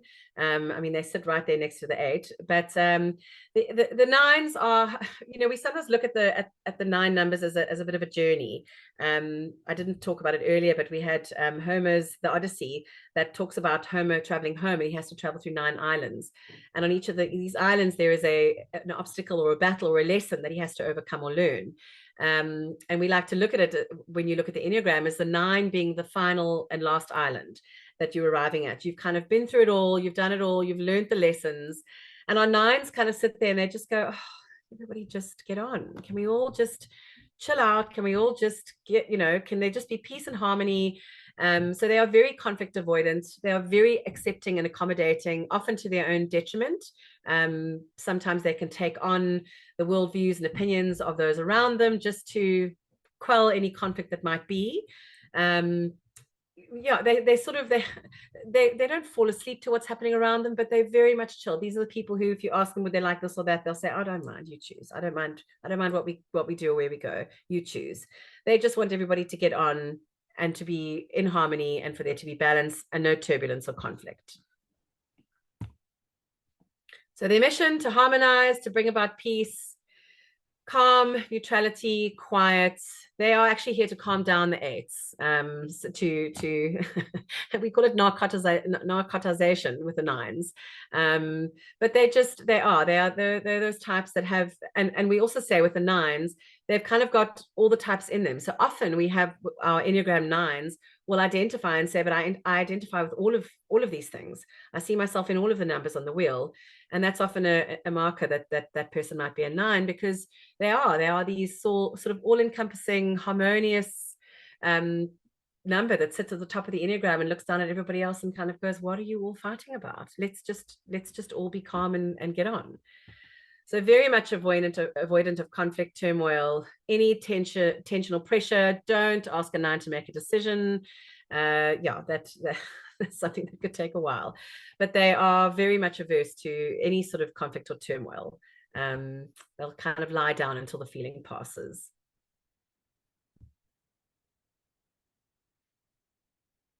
For our nines, to be able to sleep in for just 5 more minutes. So that is our Enneagram wheel, and that was our very quick overview of the different numbers. When you look at it, you can see there are interconnecting lines. There are lines that flow into each other. There are numbers on either side of each other. These are what we call the wings. So it's a very, very nuanced system and incredibly complex. So impossible to get through everything in one session. I think I'm probably already running over time.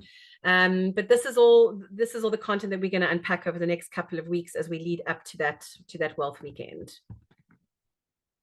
So again, looking at things, we do not see things the way they are. We see the things the way we are. So going back to that understanding of self, that self-awareness, that conscious living.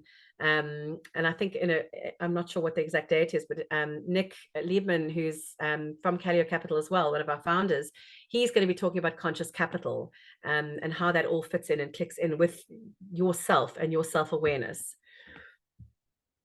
And then this is just our sort of putting together, looking at the various investor types, looking at the various Enneagrams, how that slots in with the kind of investor you would be, what sort of qualities you're looking for in a particular investment or in a particular financial path, and what behavior influences that choice in pathway. But that's something we'll leave to Nick and to Scott to discuss.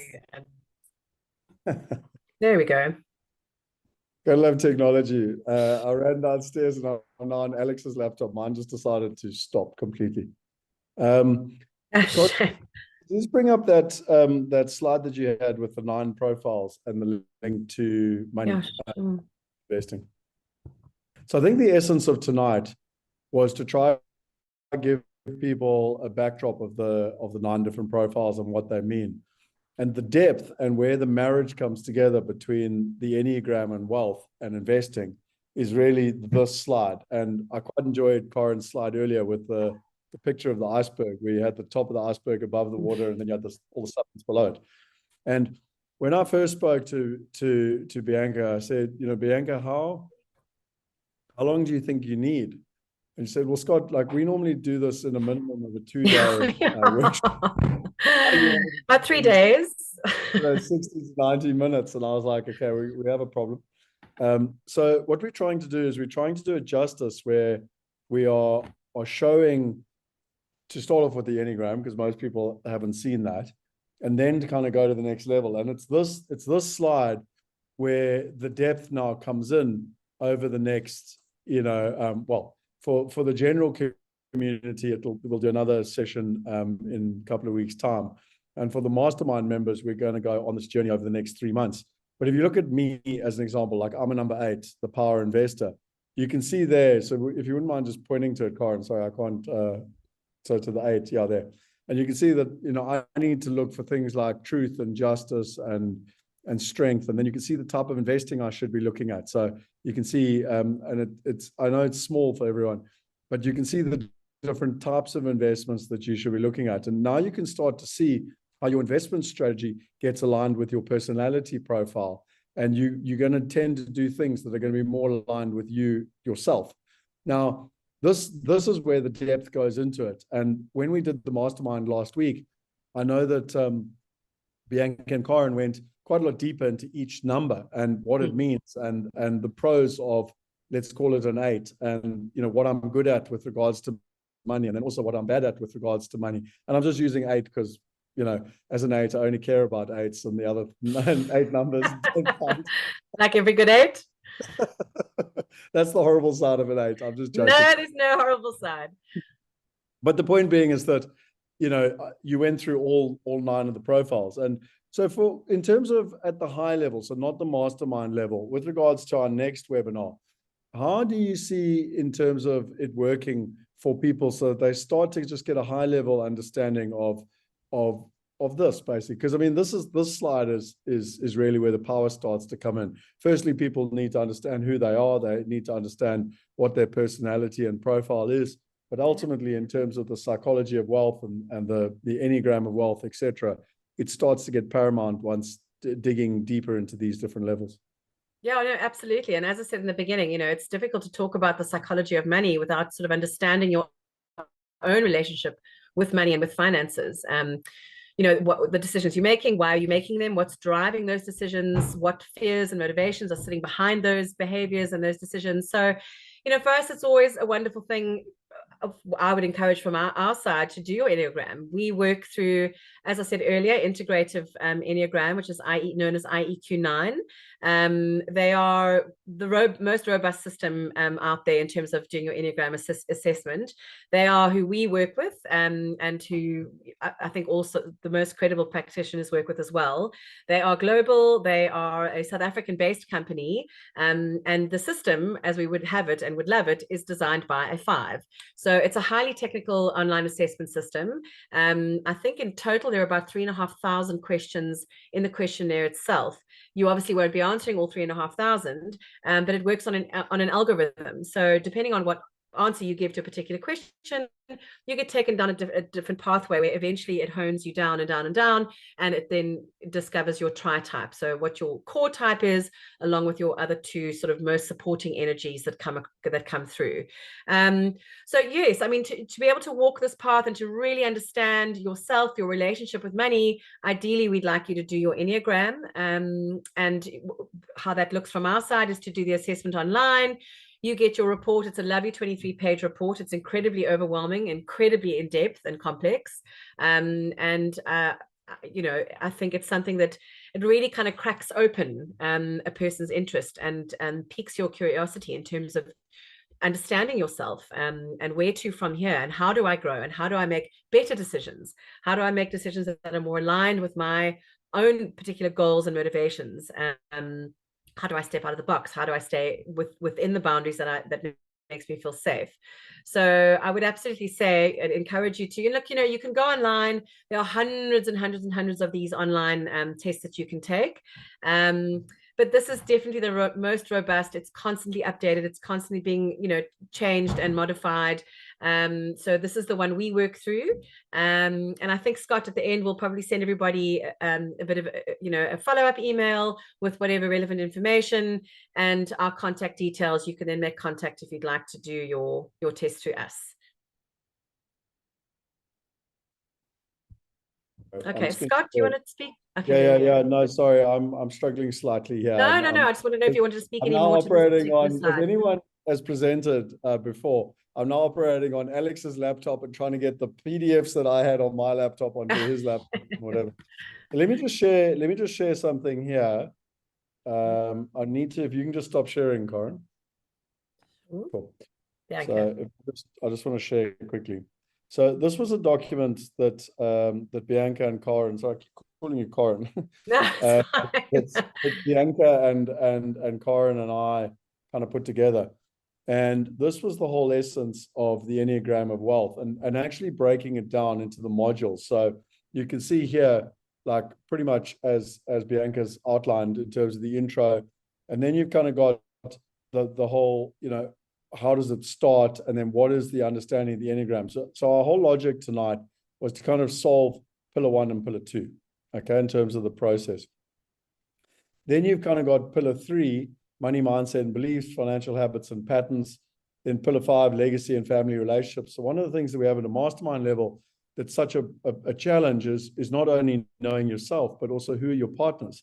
And by your partners might be your husband, your wife, your girlfriend, boyfriend, children even.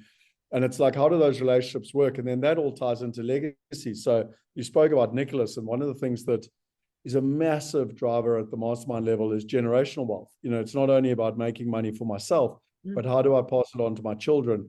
And it's not just passing the money on, but actually passing the knowledge and setting up the right tax and structures, etc. So this becomes really important in terms of relationships. And then, money and partnerships. So, everything about how you behave and do your partnerships. And then I sort of teased a little bit tonight with the Enneagram and wealth and ultimately smart investing, which is the bringing of technology to the whole space. So this is the journey that we're basically going on over the next 4 months at a mastermind level. What we're going to do in terms of our general community is that my understanding is we're going to do one more webinar, Bianca, where we're going to kind of at a high level go through kind of pillar 3, 4, 5, and 6, and I'll talk a little bit about 7 at the next webinar. Is that correct, basically? It is correct, yeah. Yeah.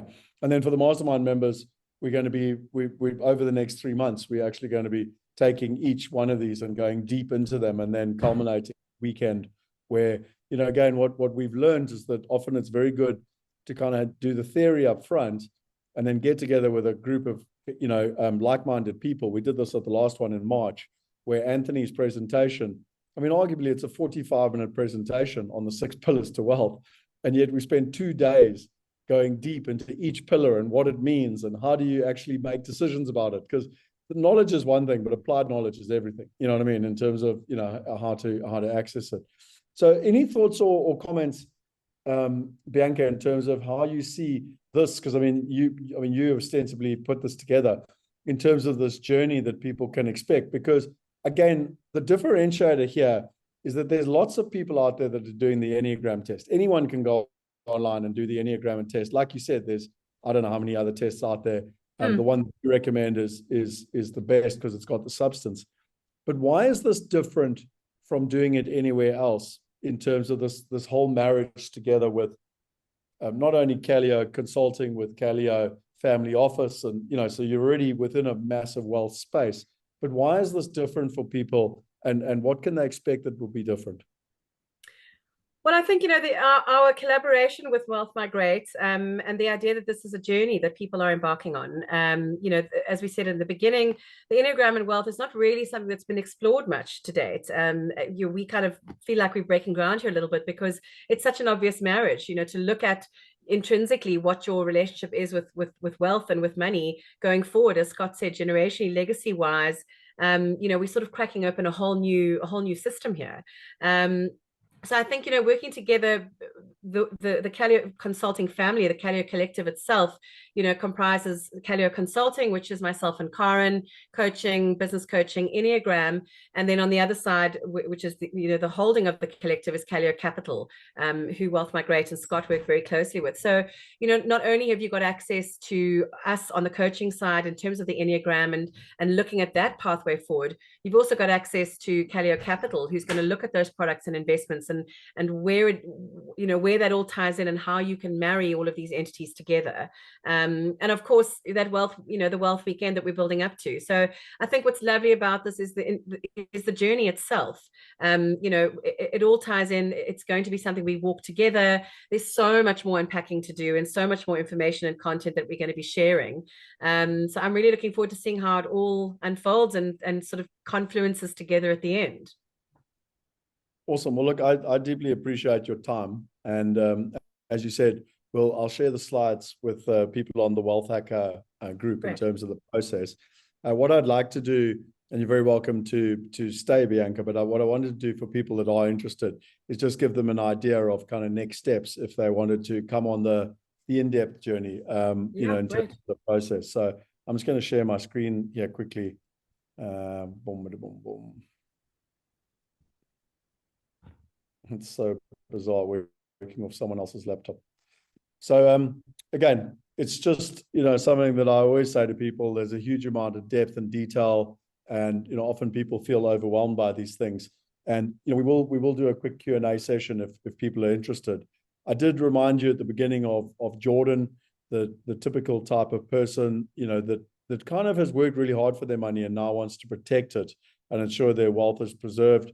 I explained to you Victoria, who again, family and business are equally important to her, and generational wealth. And I often say to people, if this is what resonates with you, this is we aiming to build solutions to help people that resonate with Jordan and Victoria in terms of long-term legacy. There's a bit of an exercise I like to do because it reminds people of the importance of this. So again, a bit of a fun exercise, but just bear with me here quickly.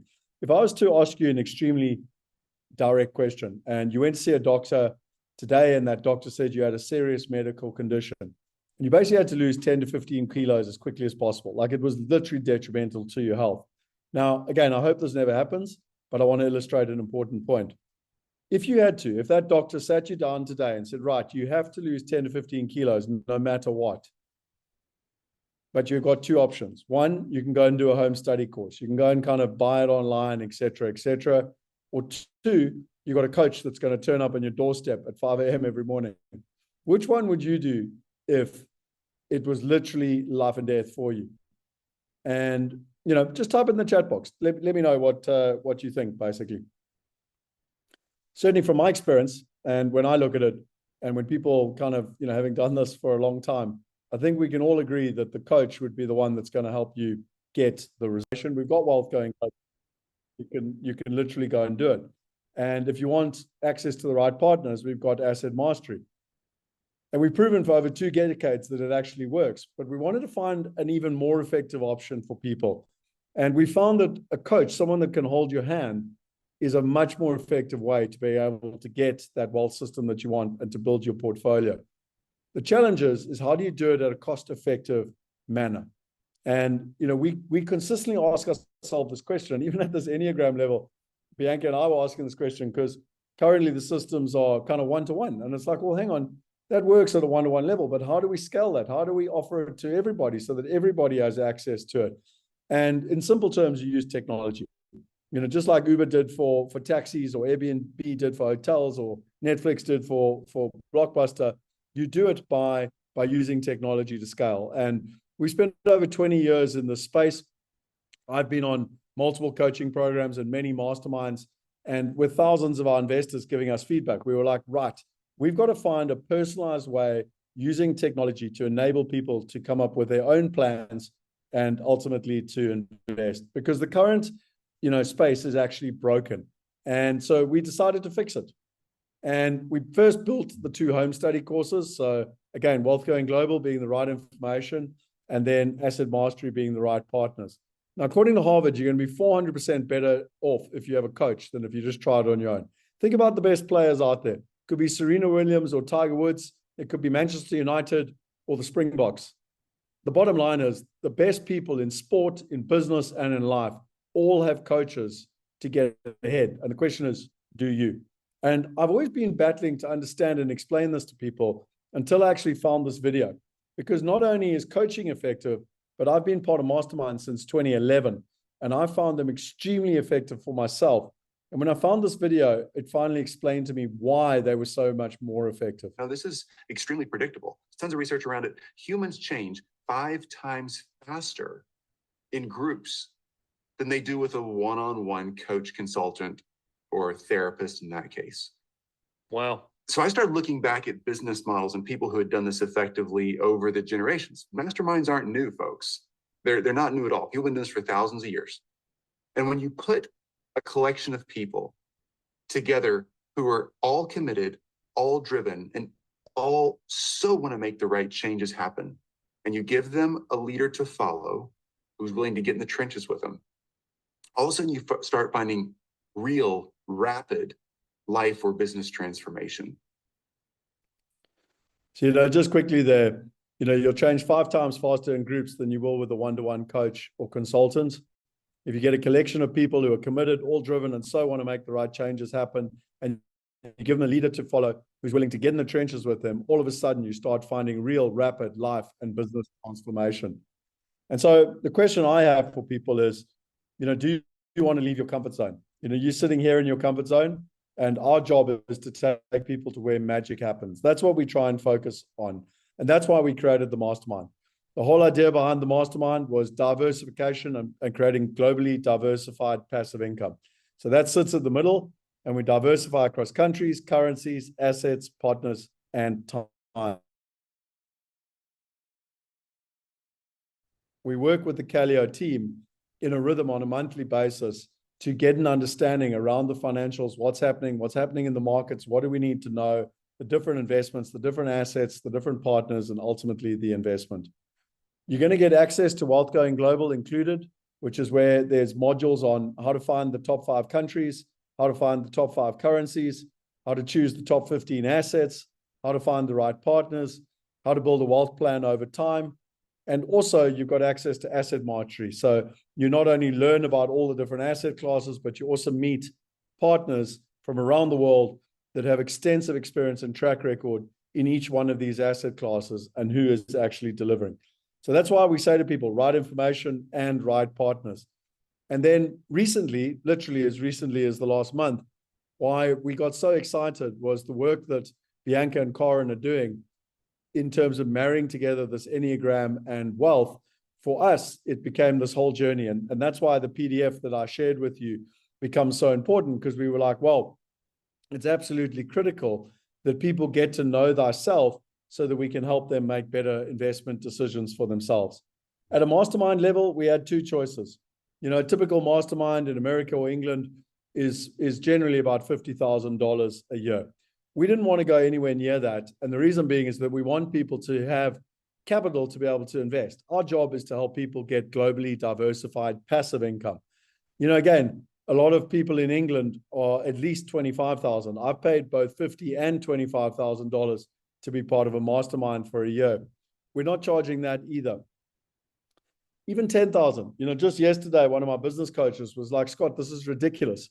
Why are you not charging $10,000? Like it's an absolute no-brainer at $10,000. And we're not even charging that. And the reason being is that we want people to be able to participate, to get started, and ultimately to have the ability to invest and get results. Now, I'm not going to charge you $10,000, but even if I did charge you $10,000, would it be worth it if it could help you achieve your freedom goal? Yes or no? Just type it in the chat box. What about if I did all of this and it provided you with peace of mind for you and your family to know that you were secure?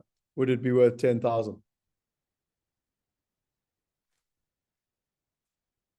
What about if it was a way to protect your wealth that you've already created? Would it be worth 10,000? What about if it saved a decade of your time? Would it be worth 10,000? And finally, what about if it helped you create globally diversified passive income and peace of mind? Would it be worth 10,000? And so it kind of reminds me of a story in 2013 when a gentleman called Michael was coming on a buyer's trip. And the buyer's trips at the time cost $2,000 for us, and plus flights and accommodation and everything, you're probably close to $5,000. And he sort of said to me, he didn't have enough money to pay the $2,000. And I was like, well, we've got a bit of a problem. Like, we're going to buy houses that you need $80,000, $90,000, $100,000 to buy. Anyway, him and I came up with an arrangement, and, you know, I'm truly grateful. Michael became a very good friend over the last 10 years, and he achieved his objective. He had a very clear objective for his daughters of being able to build globally diversified passive income so that his daughters had the freedom to live and work where they wanted and to study where they wanted. And they all now live in England, and it's truly, you know, provided him with that freedom to make the choices. But what it taught me was, you know, he said, when I joined, it was the best money I ever spent and would never have happened if I tried it myself. But what it taught me was keep it affordable, because the end game is to help people invest. And so what we've basically done is to try and make it as affordable as possible. The challenge is that it's still at a mastermind level is a one-to-one relationship. You know, you're meeting with me one-to-one, you've got Alex one-to-one, you've got the Calio team one-to-one, you know, and one of the things that we're wanting to offer now is the whole Enneagram and wealth, and that's also the one-to-one. So we can only ever offer it to 5 people because of the challenges of, you know, it's not scalable because it's a bespoke solution. If you are interested and it's a journey you really want to walk, not just for the next couple of months in terms of the Enneagram and wealth, but the overall journey and the big picture of everything I've explained to you, then just go to diversificationmastermind.com. And in simple terms, it's an application call. It takes about 30 minutes. We just want to understand what you're wanting to achieve. We want to understand if there's any risks, and we want to see if you qualify. Equally, from your perspective, we want you to fully understand what the mastermind is all about, because it needs to be a symbiotic relationship. It has to be 1 + 1 = 3 to get results. And one of the jobs that Alex and I have, because we meet with you one-to-one, is to just make sure that we maintain the integrity of the community. We've got an incredible community of people from England, Germany, Italy, Spain, Portugal, Australia, New Zealand, South Africa, Zambia, Swaziland, a beautiful, diverse group of people. And so it's very, very important to maintain the integrity of that group. If you do book, please make sure that you turn up. Alex's time, my time is very valuable, and we want to respect your time. And equally, if you can please make sure that if you do book a call, that you turn up. And then, as I said, there are unfortunately only 5 places available in terms of that process. There's plenty of feedback from different clients around what they've got out of the courses like Wealth Going Global and Asset Mastery, and even videos from people around what they basically have experienced through the mastermind. And we can't necessarily do a guarantee in terms of results, because ultimately that is going to be down to yourself and how active you participate. But we can do our best to guarantee satisfaction. As you might have realized with my energy, and now that Corin shared it with you, I'm a number 8, and my second number is number 3. So I'm a person that likes to get shit done. And whether it's the stick or the carrot, I want to help people get results in terms of that process. In terms of return on investment, I showed this to a gentleman. He had $12,000 to invest, and he was currently getting a 7% return. And I showed him that if he could get a 14 to 15% return, over, so $12,000 a year or $1,000 a month is pretty much the same thing. And if he invested $5,000 himself, he would, over 5 years, he would get a 250% return on investment. Literally in today's money, it would be $5,000 to make $12,000. Over 10 years, it would be $5,000 to make $50,000. And over 30 years, it becomes a fairly ridiculous number. So, this is the power of having the right information and the right partners. And we believe the value that the mastermind brings. So anyway, that is the link, diversificationmastermind.com. And just as a matter of interest, this was a voice note that someone sent me from someone that did a one-to-one with me literally a couple of months ago. And just their experience on that call. Hi, Scott. This is just a quick fan message. Just wanted to thank you again for our coaching call the other day. And then also wanted to thank you for the brilliant idea of that, sort of publicly putting in your goals in that Google Sheet. I see that the Google Sheet magically populated itself since the first time I saw it. And I must say the 2024 goals are very inspiring. And it's amazing to see. I find it incredibly supportive to see, people's just the amount of energy and the goals. And it's really inspiring. So just wanted to thank you for that. I really enjoyed reading everybody's goals. I haven't read all of them, but and somehow it's just really helpful. All right, well, have a fantastic day, and we'll see you in February. Bye. This was a gentleman in England that had, how many is that? 7 properties. And we helped him just from a mirror perspective, look at his strategy, because he had some of them that were negative equity, and how would he sell. And, again, that's the beauty of coaching, is that it helps you optimize your portfolio. And, often you already know the right decisions, but it just helps you make the right decisions. People often have very complicated and confusing structures. And, ultimately what Calio Capital do, which is wonderful, is bringing it all under one roof across their different admin, tax structures, etc. So it makes it easy, simple, and safe for people in terms of the overall process. So again, if it's something of interest to you, just go to diversificationmastermind.com, find a time which suits you, and book a call, with Alex or myself. Niels is and his wife are both in the medical space. And he said, I must say, listening to all the Zoom meetings has made a huge difference in understanding investment options. I don't feel that stupid anymore when having the discussions with the likes of Calio. Of course, I don't know enough, but at least I can follow their opinions or comments without being completely in the dark. It's so liberating. And I just think, for me, things like mind-blowing, very valuable, extremely enlightening is so important for people, and the value you get of being in a like-minded community. And then one of the ones that I enjoy most is Cynthia. She's a lady that lives in Italy. She's a single mom, divorced. And, she did a video testimonial for us, and she managed to get a passive income in under 3 months, which provided her with a huge amount of peace of mind. And she actually said, yeah, thank God for the mastermind, the partners it brings us, and the exponential learning curve you gifted us. So if you are interested in Cynthia's testimonial, I'd highly recommend it, because you'll realize that it's a journey we can all go on in terms of this process. And equally, Abdul, people say, oh, but maybe I'm too old. Abdul is 72 years old and a CA and auditor by background. And again, highly sophisticated in the country he lives in, but wanting to be a global citizen and achieve global diversification. So again, these are all the type of people that are part of the mastermind. We believe that you should work with us. And look, I've listened to multiple excuses around the world, but ultimately it comes down to, I don't have the time, I don't have the money, and I don't have the knowledge. And our whole philosophy with the mastermind is that it's for people that are time poor. It's for successful people.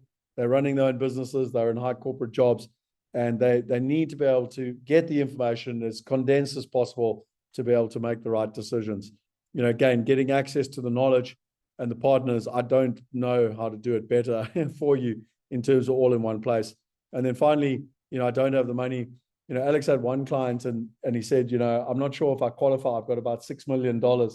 And, I think it's one of those things where when we talk to people as to whether they qualify, it's not necessarily how much money they've got, but whether they're the right fit for the group, whether they're driven and committed to be able to get globally diversified passive income, whether they've got a learning, some people know everything.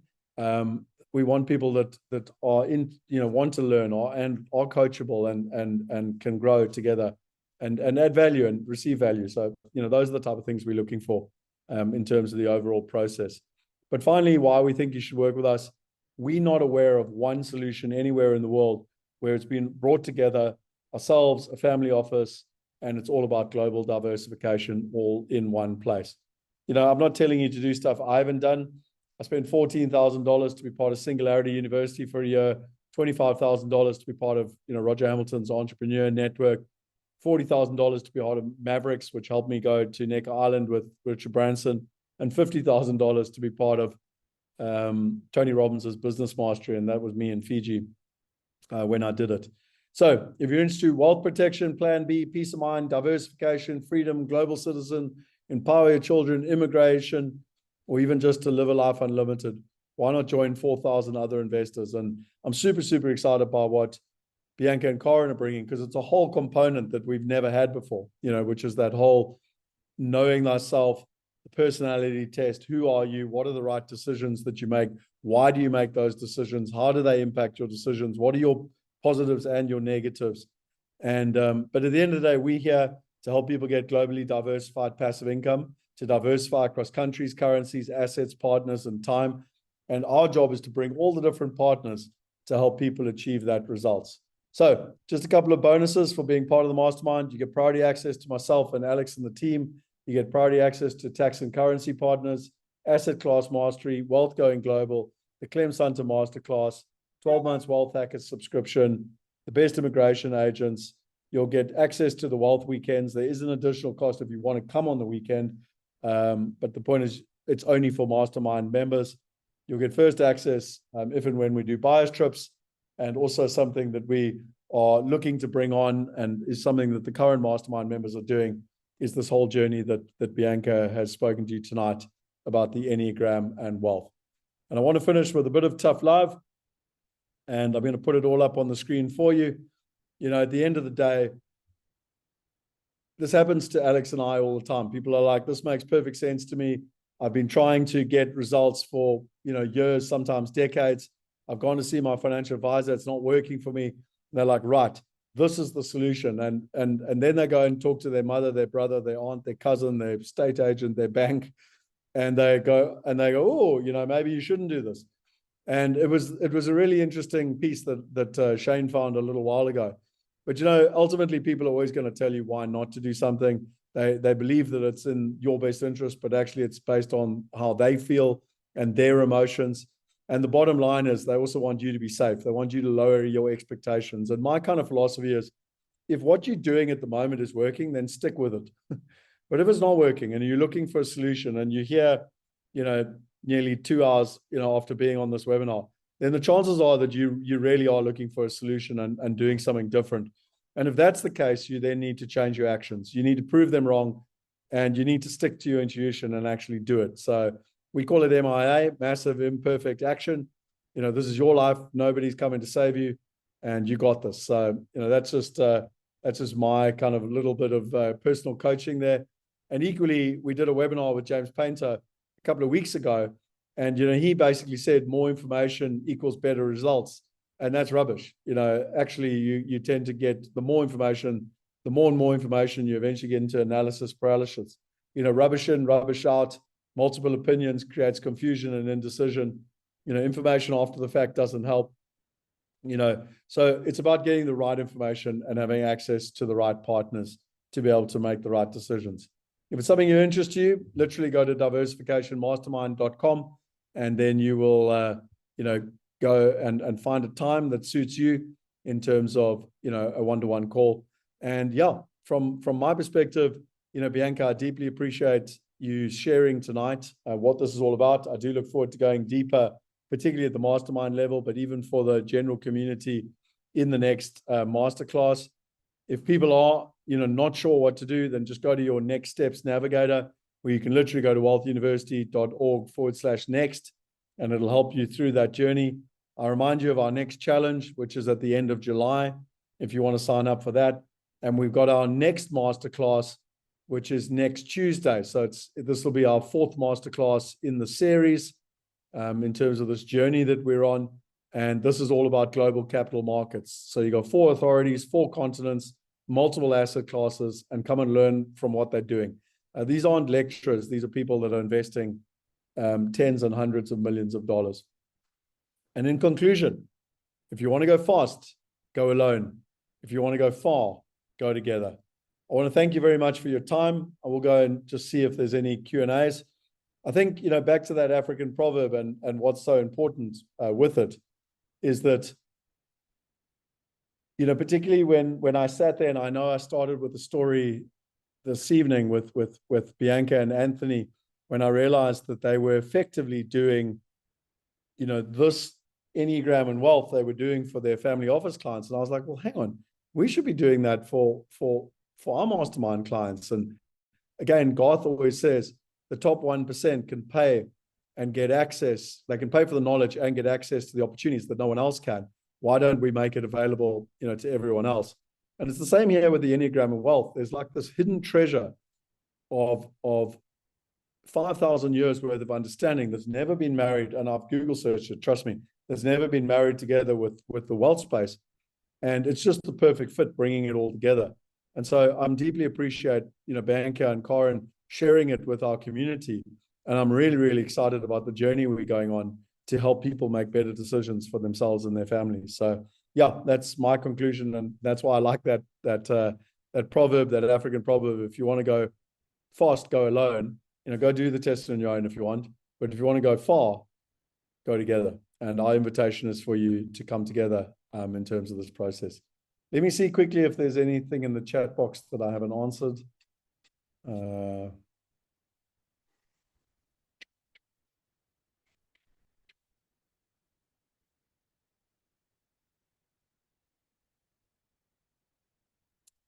Okay.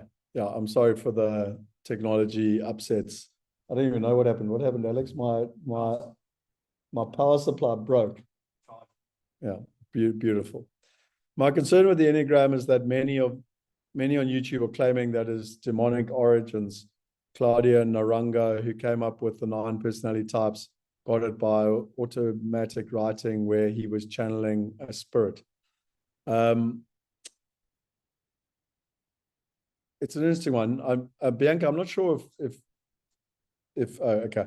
What I'll do, Dean, is I'll put down those questions and we'll answer them in the next. Shane, if you can just make a note of the questions, and I'll make sure that we answer them in the next session when we've got Bianca and Karen live again. just by the way, on the internet, like my brother's a doctor, and he always said to me, if you ever want to like kill yourself, just go on the internet and Google like certain things. Like there's obviously so much information on the internet, and the challenge is to find the right information in terms of the process. Eugene, is your investment determining what type you are, or your type determining which investments you would need to consider? So it's the latter, Eugene. Who you are and your personality and your decision making is then going to be akin to certain types of investments and certain types of assets. And this is the marriage and the mapping that we're currently doing.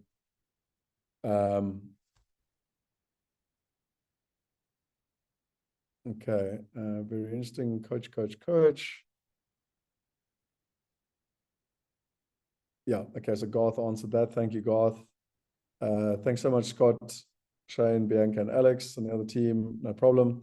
In response to Deem, Enneagram was around long before Naranga. Oh, yeah, that was the other thing. Who was born in 1932. Oh, I didn't even know this. I see he published a load of books on different topics, including Gestalt theory, and was honored with Jewish and Buddhist teacher titles. I don't believe his knowledge of the Enneagram detracts from the Enneagram in any way.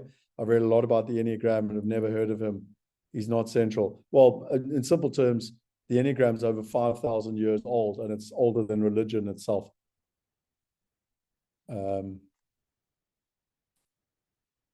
Okay.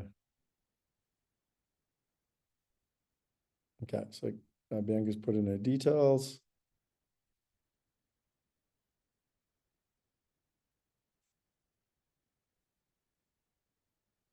Garth, thanks for the kind message. He said, do it, folks, join the mastermind. It'll help you take control of your investments and therefore your life going forward. Thanks for an interesting masterclass. Cool, and that's everything. Okay, well, I'm here. I've been presenting for a long time, and always fun when you have to change laptops. That's a first for me. Luckily, Alex was here, so apologies for that. But anyway, at least our speaker didn't disappear like I've had many times before. So apologies for that. But I hope you enjoyed it, and I'm sorry if you feel like it's only a certain amount of information. But as Bianca said, Scott, you need to get serious here. There's a huge amount here, and so our intention today was to start the journey, and then we're going to go, a lot deeper. And like I said, there's two different ways. One is at the mastermind level, where we intend to go very deep, and then obviously offering it to our whole community in terms of the process. And yes, Dawn, we'll share the recording. I'll put it in the Wealth Hacker. Thanks, team. It's very insightful to marry types with investment. Completely, Eugene. I think it's even game changing for all of us. When you look at it, they've got the Enneagram for relationships, like personal romantic relationships. They've got the Enneagram for business and partnerships, but they don't have the Enneagram for wealth. And bringing it all together is really what's fascinating. And again, I know there's a huge amount of Enneagram people that are out there, but again, none of them are married to the CEO of a family office that's managing billions and billions of investments. And so the beauty is that marriage together. It's a very unique combination in terms of that process. Brenton, thank you. Great idea, merging Enneagram and investor personality. Lots of opportunity through this. Brenton, you and I were together when we thought of it. So I appreciate that. And awesome. Okay. Thanks, everyone. Well, I hope you enjoyed it. And sorry for the tech issues. And I look forward to bringing the next one. We'll see you next week. And again, I often say this was like the soft skills of money, because it's all about psychology and your beliefs and who you are and your decision making. Next week, we pivot straight back into the hard skills of money, where we've got 4 incredibly powerful authorities. Again, we've got a data center gentleman out of Hong Kong who's doing data centers in Southeast Asia, Malaysia, Japan. He's managing $5 billion worth of assets himself. He's also doing stuff in America, data centers. I mean, data centers itself is, if you think about AI and the growth of crypto and everything, like data centers are an absolute no-brainer, in my opinion, not financial advice, just my opinion. Then you've got, Garth, the CEO and founder co-founder of Calio Capital. You've got Peter Katz, that's been doing German German mixed use properties for nearly 2 decades now. And then you've got Judd Dunning that's doing industrial real estate in America. So you've got a broad base, different capital markets, different countries, different currencies, different asset classes. It truly is diversification to the T. And with that, good night.